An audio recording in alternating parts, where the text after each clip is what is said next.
喺最近呢幾年，如果你有留意開健康資訊嘅話，相信一定有聽過 Zone 2呢一個名詞。有人話佢係燃燒脂肪最快嘅運動，亦都有人話佢可以逆轉衰老，甚至有人話佢比起其他高強度訓練更加重要。但係如果佢真係咁神奇，點解之前都冇人會討論佢呢？到底 Zone 2係最新嘅科學發現，定係另一個健康迷思呢？可能並唔係因為佢可以燃燒脂肪，而係佢可能正喺度改變我哋身體入邊每一粒細胞。今日我哋就一齊拆解 Zone 2背後真正嘅科學原理。如果你係新朋友，我叫做 Hebe， 係一個讀緊營養學嘅大學生。呢個 channel 會透過客觀嘅科學論證，令到大家嘅身心更健康。未訂閱嘅朋友可以先幫手撳個訂閱掣，再 send 埋俾親朋好友。我哋一齊踏上健康自由之路啦！好多人會將 Zone 2理解成維持最大心率嘅6至7成。用深入嘅角度嚟睇，Zone 2並唔係一個固定速度，亦都唔係一個固定嘅心率。佢真正代表嘅係你嘅身體淨係用一種可以長時間維持嘅方式去產生能量。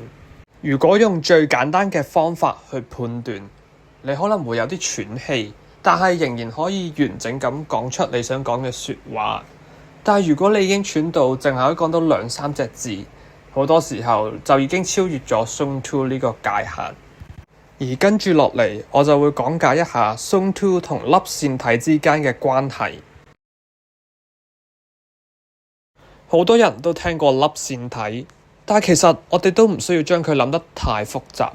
想象一下，你而家企起身、行路、跑步，甚至係單純嘅呼吸，每一秒肌肉都需要能量，而粒線體就係細胞入邊負責將食物轉換成能量嘅地方。如果一個肌肉細胞得好少嘅粒線體，每一次做運動嘅時候都會好快覺得攰。但係如果一個細胞入邊有好多嘅粒線體，咁就可以更加有效率持續供應能量。所以 Zone 2真正訓練嘅其實並唔係你對腳，而係腳入邊嘅細胞入邊嘅粒線體。啱先提到 Zone 2最大嘅特色就係慢慢增加肌肉入邊嘅粒線體。但係問題嚟啦，身體又點知我哋需要更加多嘅粒線體呢？其實答案好簡單，試想一下，如果你每日都淨係行1000步，身體就會覺得以現有嘅能力就已經足夠咯，根本冇理由需要改變。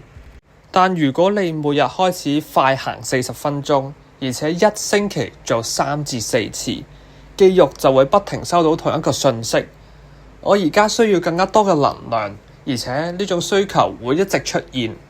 我哋嘅身體其實係好聰明嘅，佢唔會因為一次運動就大幅改變，而係當同一個刺激不斷出現，佢先開始進行改變。於是肌肉細胞就會慢慢建立更加多嘅粒線體。好多人或者會以為增加粒線體只不過會提升我哋嘅運動表現，但係除此之外，佢仲會影響我哋嘅血糖。喺食完飯之後，葡萄糖就會進入血液。如果我哋嘅肌肉冇辦法利用好呢啲能量，血糖就會長期滯留喺血液入邊。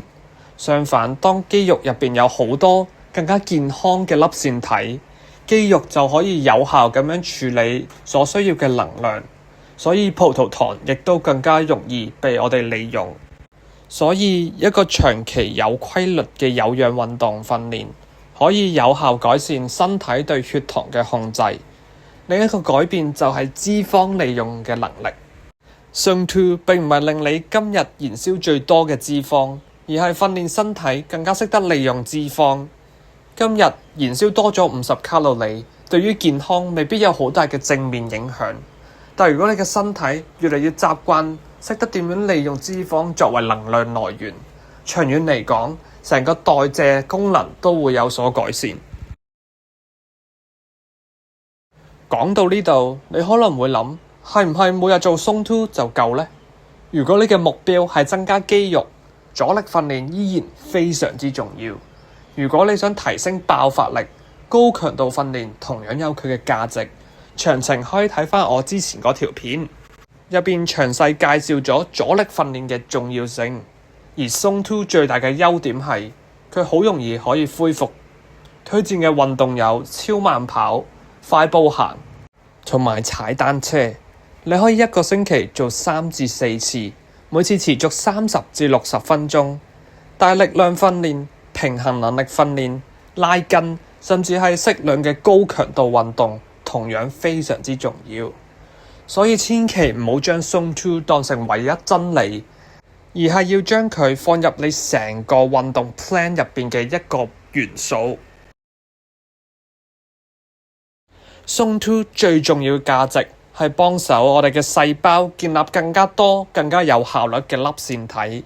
當粒線體慢慢增加，你就會發現唔單止跑步變得更加輕鬆，你嘅身體亦都會更加識得利用氧氣、利用葡萄糖、利用脂肪。